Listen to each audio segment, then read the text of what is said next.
take you over, you just can't breathe. Alright, it is time for another fun eyeshadow tutorial using gems. So taking this light blush pink shade on a fluffier crease brush, I went ahead and buffed that into my crease and helping to create the eye shape and trying to get whatever gunk off my eye was there. I then took a nice purple shade to go in my crease even more and define that eye shape and start to wing it out a little bit because I do like a winged eye shape.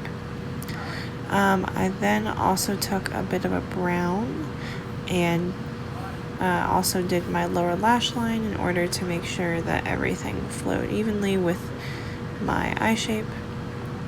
And there's that lovely brown.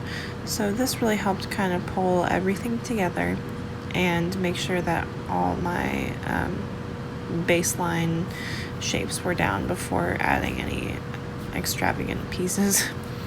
I then took this fun multi-chrome shade.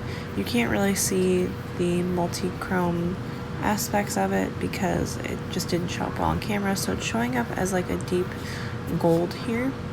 From my perspective it looked like a turquoise, and from another perspective it can look like a navy blue. I then went ahead and cleaned up the fallout that was happening because there was a lot going on.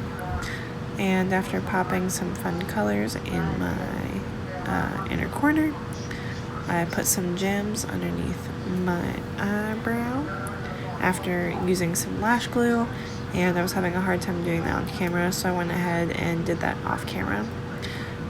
Yeah, you can pretty much add anything you want. I just decided not to add lashes, liner, or mascara because my eyes are quite tired, and yeah, but here's a fun party look, and I hope that you guys enjoy it. See you guys next time. Bye!